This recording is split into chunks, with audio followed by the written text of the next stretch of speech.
لا حول ولا قوة إلا بالله العلي العظيم. ما شاء الله سبحان الله. أعوذ بالله من الشيطان الرجيم. بسم الله الرحمن الرحيم.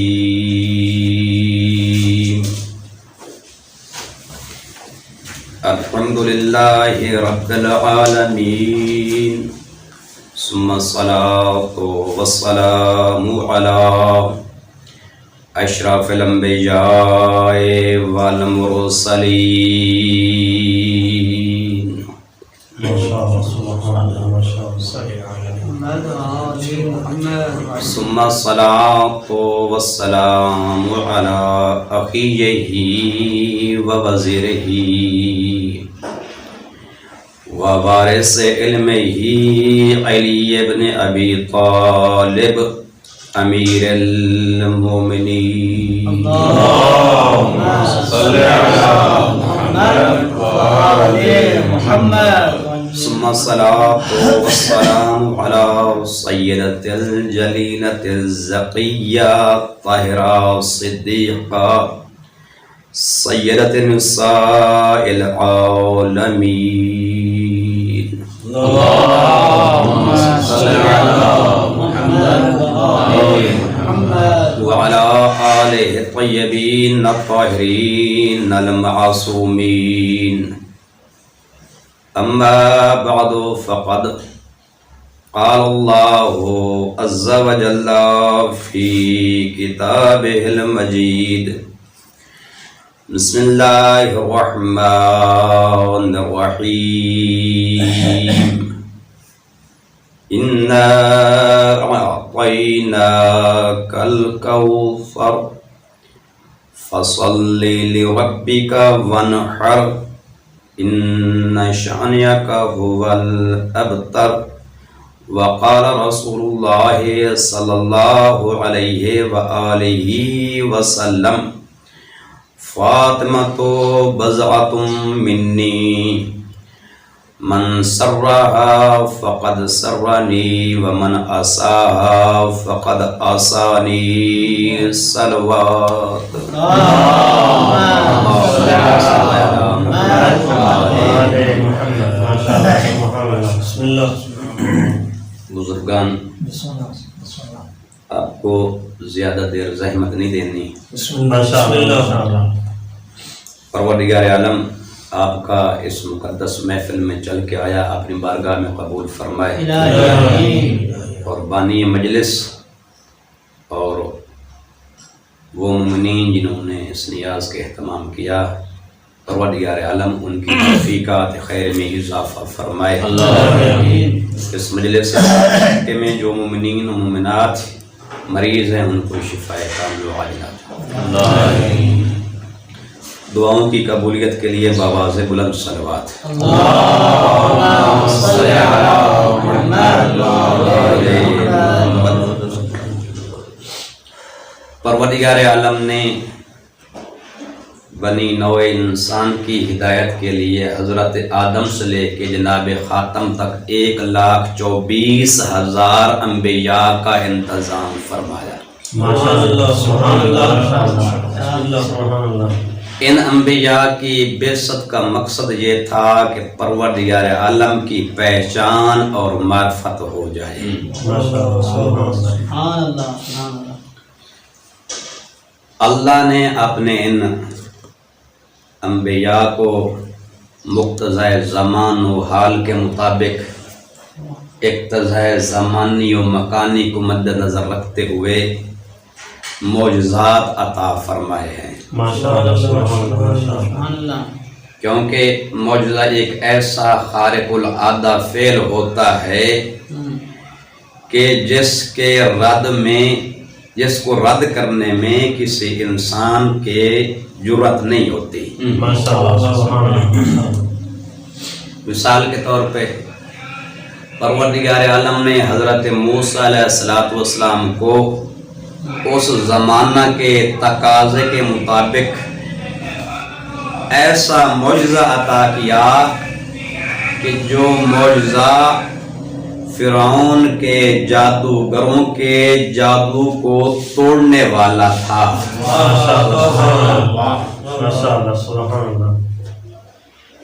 عصا کی صورت میں کبھی اس عصا کے ذریعے پتے جھاڑتے تھے، کبھی اس عصا کے ذریعے حضرت موسیٰ علیہ السلام 12 چشمے بناتے تھے، کبھی 12 راستے بناتے تھے، کبھی اسی عصا کے ذریعے حضرت موسیٰ علیہ السلام جادو کا توڑ کرتے تھے۔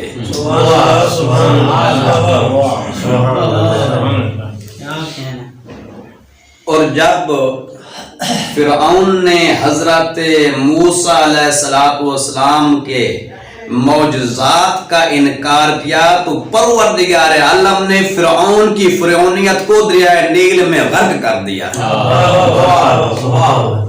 اور رہتی دنیا تک کے لیے پیغام دے دیا، جو میرے کسی نبی کو جھٹلائے گا یا میرے معجزے کا انکار کرے گا اس کا حال وہی ہوگا جو فرعون کا حال ہوا۔ حضرت عیسیٰ علیہ السلام کا جب زمانہ تھا تو یہ طب اور علاج عروج پہ تھی، تو پروردگار عالم نے اقتضاء زمان و حال کے مطابق حضرت عیسیٰ علیہ السلام کو طب کا معجزہ عطا فرمایا۔ بڑے بڑے حکیم تھے، بڑے بڑے طبیب تھے جو مریضوں کا علاج کرتے تھے اور فخر محسوس کرتے تھے۔ حضرت عیسیٰ علیہ السلام جب آئے تو حضرت عیسیٰ علیہ السلام جب بھی کسی مریض پہ دست شفقت پھیرتے تھے پروردگار عالم سے شفا دیتا تھا۔ بات یہاں تک نہ تھی حتیٰ کہ حضرت عیسیٰ علیہ السلام کو پروردگار عالم نے ایک ایسی قوت اور طاقت عطا کی تھی جس طاقت کے ذریعے حضرت عیسیٰ مردہ کو زندہ کر دیتے تھے۔ اور جب پاک پیغمبر علیہ السلام کا زمانہ آیا اس وقت لغت عرب میں فصاحت و بلاغت کا عروج تھا، اور عرب جو فصیح و بلیغ نہ بول سکتا تھا اس کو گونگا کہتے تھے۔ اور آپ نام سنا ہوگا سبعات معلقات یا سبع معلقات کا، ان میں سے جو ٹاپ لسٹ تھا امر القیس، اس کے بارے میں مشہور ہے کہ جب وہ ایک رئیس کا بیٹا تھا، جب 10 سال کا ہوا تو یہ اشعار نہیں کہہ سکتا تھا، تو اس رئیس نے یہ سبکی محسوس کی کہ میں رئیس ہوں جبکہ میرا بیٹا ابھی تک اشعار پڑھنے پہ قادر نہیں ہوا، تو اس نے اپنے غلاموں کو حکم دیا کہ اس کا سر تن سے جدا کر دو، ایسے بیٹے کی مجھے ضرورت نہیں ہے جو اشعار نہ کہہ سکتا ہو، یہ تو گونگا ہے جو میرے لیے ننگو آر ہے۔ جب اس کو لے کے چلے غلام تو اس نے راستے میں پوچھا کہ میرے ساتھ تم کیا کرنے والے ہو؟ کہا تجھے قتل کرنے والے ہوں۔ کیوں؟ اس لیے کہ تم اشعار نہیں پڑھ سکتا۔ تو اس وقت اس نے اشعار پڑھے اور ان کو اطمینان دلایا کہ میں بول سکتا ہوں۔ کیفیت یہ تھی، یعنی عرض کرنے کا مقصد یہ ہے کہ کیفیت یہ تھی کہ جو فصاحت و بلاغت میں فصاحت و بلاغت میں اپنا کوئی نمایاں کام انجام نہ دے سکتا تھا اس کو عرب کے لوگ گونگا کہتے تھے یا عجمی کہتے تھے۔ اس قدر فصاحت و بلاغت عروج پہ تھی۔ تو پروردگار عالم نے ان عربوں کی فصاحت و بلاغت کے غرور کو توڑنے کے لیے پاک پیغمبر کو قرآن جیسا معجزہ عطا فرمایا۔ یہ قرآن جس کے بارے میں بڑے بڑے شعراء کہتے تھے کہ یہ کوئی جادو ہے، یہ جادو ہے، اس کے اندر جادو رکھا ہوا ہے، کبھی کوئی بات کہتے تھے کبھی کوئی بات کہتے تھے، لیکن قرآن نے اپنا ایسا اعجاز دکھایا کہ وہ جو فصیح زبانیں تھی وہ گنگ ہو گئیں، وہ جو فصاحت و بلاغت کے دعوے دار تھے وہ زیر زمین چلے گئے۔ قرآن کا معجزہ قیامت تک زندہ و جاوید رہے گا۔ ماشاءاللہ سبحان اللہ محمد و اہل بیت محمد بلندتر صلوات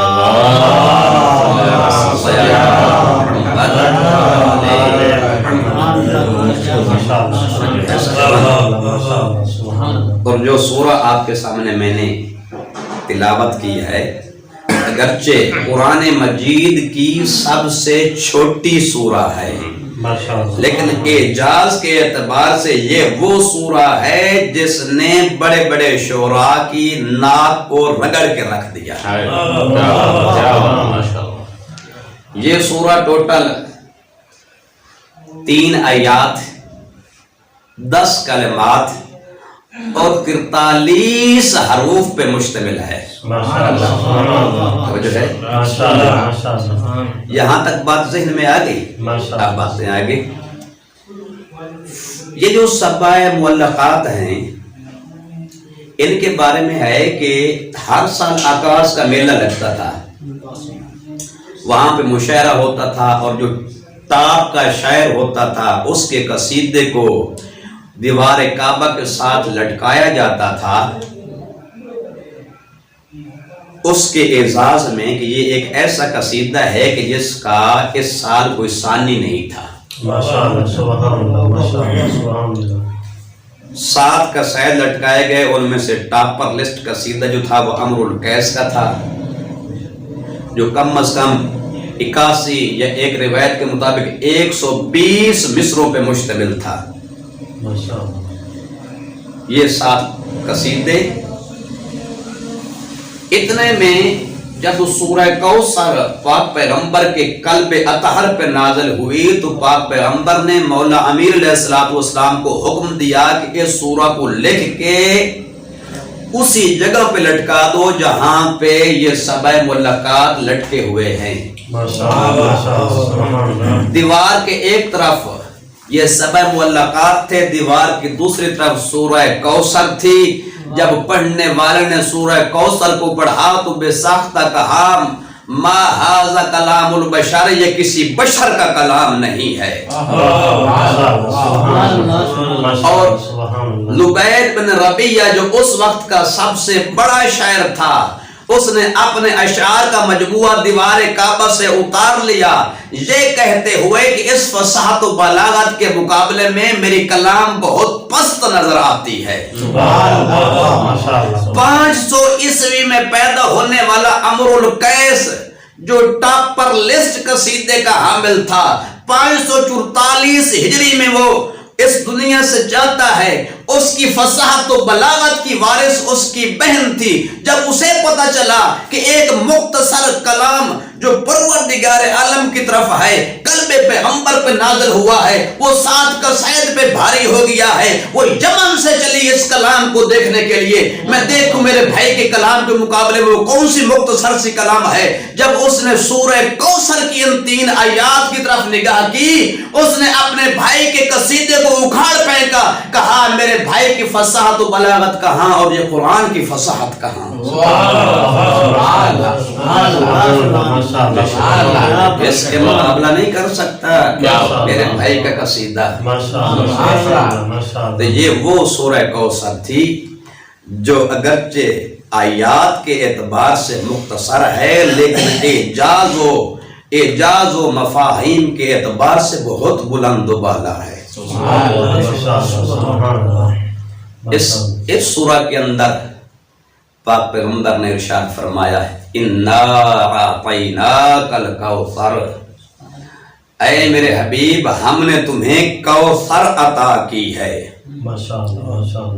اِنَّا حرف مشبہ بالفعل، نا ضمیر، تو اس تک کتنی بیٹھا؟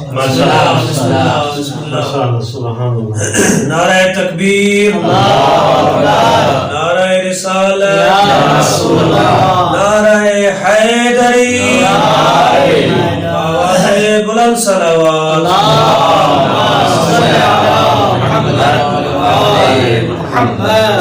بسم اللہ۔ عقید أَعْطَيْنَاكَ الْكَوْثَرَ، یہ بات آتا یوتی باب افعال ماضی کا صیغہ، جب آتا یوتی، اس عطا صیغے کو باب افعال میں لایا جائے تو خود اس صیغہ کے اندر بھی تاکید ہوتی ہے۔ سبحان اللہ۔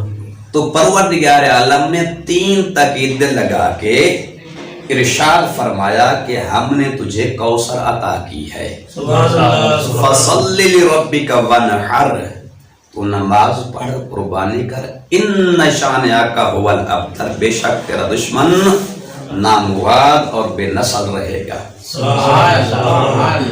اس بارے میں مفسرین نے لکھا کہ آس بن ویل سہمی، اس نے پاک پیغمبر کو ابتر ہونے کا طعنہ دیا تھا۔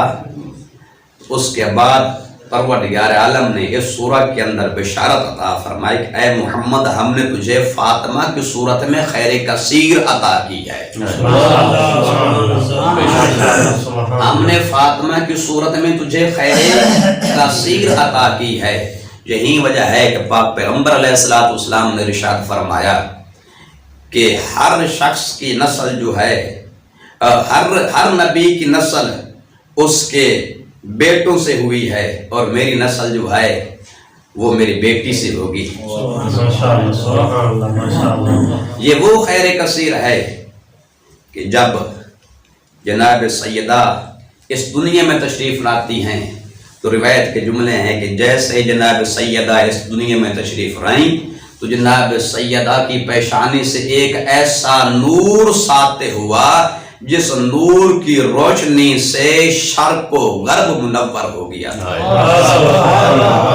جب جناب سیدہ اس دنیا میں تشریف لائیں تو پروردگار عالم نے جناب سیدہ کی خاطر 4 مستورات کو حکم دیا کہ جاؤ جناب سیدہ کو اس کو غسل ولادت دو، اس کی تزئین کرو۔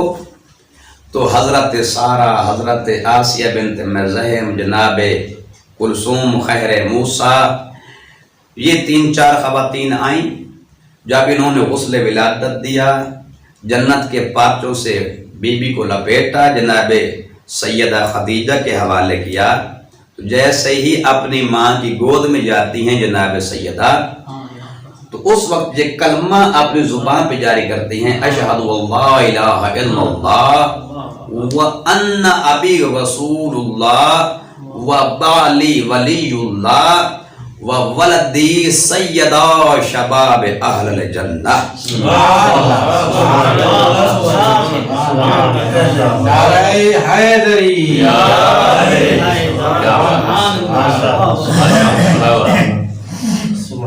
تفصیل کا ٹائم نہیں ہے، بہرحال یہ جناب سیدہ کی عظمت بچپن کی۔ جب جناب سیدہ سن رشد کو پہنچتی ہیں تو پاک پیغمبر نے جناب سیدہ کی مولا امیر علیہ السلام کے ساتھ شادی کی اور ارشاد فرمایا کہ یا علی لولاکا لما کان لفاطمہ کفون علی وجہ الارض، اے علی اگر تم نہ ہوتے تو فاطمہ کے لیے زمین پہ کوئی کف نہ تھا۔ اور ارشاد فرمایا یا علی ان اللہ زوجک بالفاطمہ وجعل الارض صداقہا من مشا علیہا مبغضا لہا ولک مشا حراما، اے علی میں نے نہیں، اللہ نے تیری شادی فاطمہ کے ساتھ کی ہے اور اس پوری زمین کو سیدہ کے لیے حق مہر قرار دیا ہے۔ جو شخص اس زمین پہ چلے در حال کہ وہ تیرے ساتھ اور فاطمہ کے ساتھ بغض رکھتا ہو، اس کا اس زمین پہ چلنا حرام ہے۔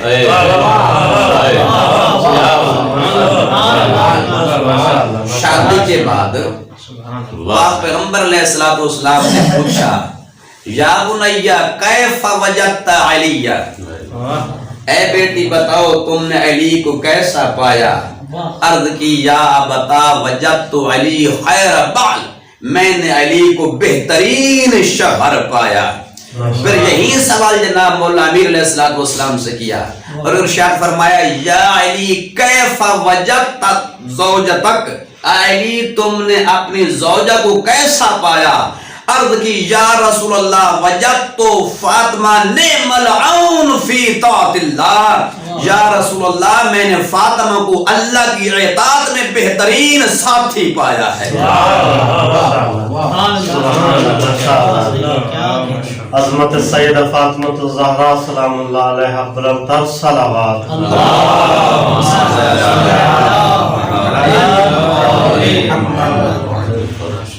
اور جناب سیدہ فرماتی تھی کہ تمہاری دنیا سے مجھے 3 چیزیں پسند ہیں۔ ماشاءاللہ سبحان اللہ۔ احب الی من دنیاکم ثلاثہ، تمہاری دنیا سے میں فاطمہ کو 3 چیزیں پسند ہیں۔ کون کون سی؟ ارشاد فرمایا پہلی چیز تلاوت القرآن، قرآن کی تلاوت کرنا میں فاطمہ کو بہت پسند ہے۔ دوسری چیز ارشاد فرمایا زیارت الرسول، اپنے بابا رسول کے چہرے کی زیارت کرنا میں فاطمہ کو بہت پسند ہے۔ تیسری چیز الانفاق فی سبیل اللہ، راہ خدا میں خرچ کرنا میں فاطمہ کو بہت پسند ہے۔ یہی وجہ ہے کہ جو بھی اس دروازے پہ آتا تھا وہ خالی ہاتھ واپس نہ جاتا تھا۔ ایک مرتبہ پاک پیغمبر علیہ السلام اپنے اصحاب کے درمیان مسجد نبوی میں تشریف فرما تھے، تو ایک سائل آتا ہے خدمت پیغمبر میں، عرض کرتا ہے یا رسول اللہ میں بھوکا ہوں، مجھے کھانا چاہیے، میں ننگا ہوں، لباس نہیں ہے، مجھے لباس چاہیے، مسافر ہوں، زاد راہ چاہیے۔ تو حضرت نے ارشاد فرمایا کہ آج تو میرے پاس بھی کچھ نہیں ہے، ہاں الدال الی الخیر کا فاعل ہی، لیکن یہ ہے کہ نیکی کی رہنمائی کرنے والا ایسا ہوتا ہے جیسے نیکی انجام دینے والا ہو، یعنی رہنمائی کرنے والے کو بھی وہی ثواب ملتا ہے جو نیکی انجام دینے والے کو ثواب ملتا ہے۔ انی ادلک الی منزل، میں تجھے ایک ایسی منزل کی طرف رہنمائی کرتا ہوں، انی ادل الی منزل من یحب اللہ ورسولہ، میں تجھے ایک ایسی منزل کی طرف رہنمائی کرتا ہوں جس منزل کے اندر رہنے والے اللہ سے محبت کرتے ہیں، اللہ کے رسول سے محبت کرتے ہیں، اللہ ان سے محبت کرتا ہے اور اللہ کا رسول بھی ان سے محبت کرتا ہے۔ پھر حضرت بلال کو ساتھ ملایا اور ارشاد فرمایا جاؤ جناب سیدہ کے دروازے پہ سیل کی حاجت جو ہے وہ پوری ہو جائے۔ جب یہ سیل آتا ہے منزل جناب سیدہ پہ تو بلند آواز سے کہتا ہے السلام علیکم یا اہل بیت النبوہ و بعدن الرسالہ و مختلف الملائکہ، سلام کا جواب ملتا ہے۔ دروازے پہ آنے والا کون ہے؟ عرض کی میں سیل ہوں، بھوکا ہوں، کھانا چاہیے، لباس نہیں ہے، لباس چاہیے، زاد راہ نہیں ہے، زاد راہ چاہیے۔ تو اس وقت جناب سیدہ نے اپنے بھرے گھر میں نگاہ کی، ایک چمڑے کا فراش نظر آیا، وہ اس سائل کے حوالے کیا اور فرمایا کہ اس کے سوا یہ لے جائیں اور اس سے اپنی حاجت پوری کریں۔ تو وہ کہتا ہے کہ اے بی بی میں نے تو کھانا مانگا تھا، آپ نے مجھے یہ چمڑے کا فراش دیا ہے۔ تو اس وقت جناب سیدہ کے گلوبند تھا جو بی بی نے پہنا ہوا تھا وہ اتارا اور اس سیل کے حوالے کر دیا، جاؤ اور اس سے اپنی حاجت پوری کرو۔ جب یہ سیل وہ گلوبند اور ہار لے کے مسجد نبوی میں آتا ہے تو پاک پیغمبر علیہ السلام نے پوچھا اے سیل اے رابی بتا تیری حاجت پوری ہوئی؟ عرض کی یا رسول اللہ ہاں میری حاجت پوری ہوئی۔ تو پھر وہ پاک پیغمبر نے ارشاد فرمایا پھر میری بیٹی کے حق میں دعا کر دے تاکہ میں اس کے لیے آمین کہوں. تو اس وقت حسین نے بارگاہ رب العزت میں دست دعا بلند کی ہے اور کہتے ہیں اللہم آتے فاطمہ ما لا عین رأت ولا اذن سمعت. اے اللہ فاطمہ کو ایک ایسی چیز عطا کر دنیا میں نہ کسی آنکھ نے دیکھی ہو نہ کسی کان نے سنی ہو. پاک پیغمبر نے آمین کہی, پاک پیغمبر کے ساتھ اصحاب نے آمین کہی. تو اس کے بعد پاک پیغمبر نے ارشاد فرمایا ہاں اللہ نے فاطمہ کو ایک ایسی چیز عطا کی ہے نہ آنکھوں نے دیکھی ہے نہ کانوں نے سنی ہے. تو اصحاب پیغمبر نے پوچھا یا رسول اللہ وہ کون سی چیز ہے جو سیدہ کو عطا ہوئی ہے؟ تو ارشاد فرمایا یہ کم چیز ہے کہ میں نبی رحمت للعالمین ہوں, سید الانبیاء ہوں, میں فاطمہ کا بابا ہوں, علی سید الاوصیاء ہے, فاطمہ کا شوہر ہے, حسن و حسین سیدہ شباب اہل الجنہ ہیں, میری بیٹی فاطمہ کے بیٹے ہیں.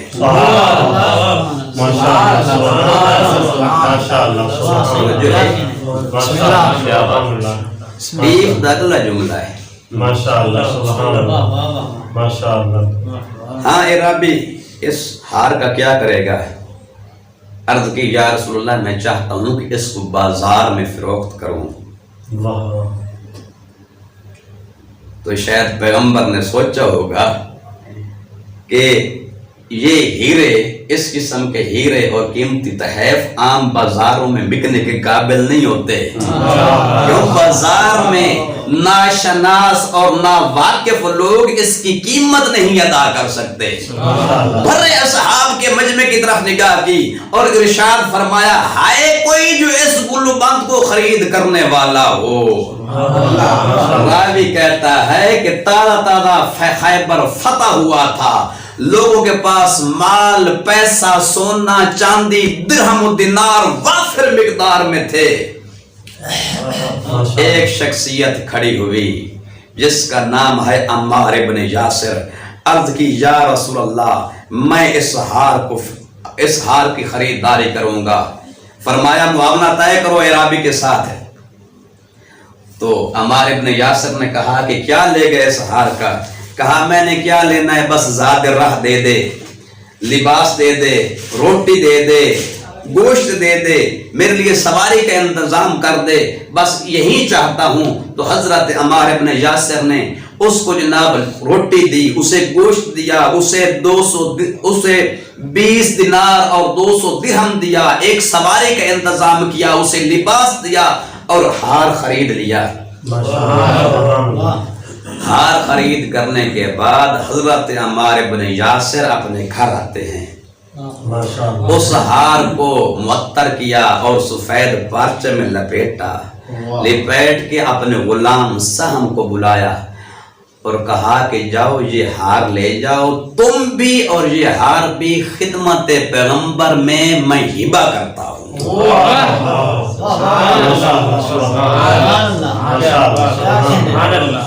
وہ غلام ہار لے کے خدمت پیغمبر میں حاضر ہوا. عرض کرتا ہے کہ یا رسول اللہ میرے آقا نے اس ہار سمیت تمہاری خدمت میں مجھے ہبہ کر دیا ہے. تو پاک پیغمبر نے ارشاد فرمایا کہ میں تجھے اور اس ہار کو اپنی بیٹی کو ہبہ کرتا ہوں. وہ ہار لے کے غلام جناب سیدہ کے دروازے پہ پہنچا, دق الباب کیا, کون؟ میں غلام ہوں. بی بی تشریف لائیں. غلام نے وہ ہار بی بی کے حوالے کیا اور پورا ماجرا بیان کیا. کچھ دیر کے بعد بی بی نے محسوس کیا کہ وہ غلام ابھی دروازے پہ کھڑا ہے. بی بی نے پھر پوچھا کہ کوئی حاجت ہے, کیوں کھڑے ہو؟ کہا کہ آپ کے بابا نے مجھے آپ کی خدمت کے لیے ہبہ کیا ہے. فرمایا میں نے تجھے راہ خدا میں آزاد کیا. تو یہ سننے کے بعد غلام مسکرا دیا. بی بی نے پوچھا کہ مسکرایا کیوں ہے؟ عرض کرتا ہے اے بنت پیغمبر، میں اس ہار کی عظمت اور برکت پہ ہنسا ہوں کہ اس ایک ہار نے 4 کام کیے ہیں، 4 کام کرنے کے بعد بھی اپنے مالک کے پاس لوٹ آیا ہے۔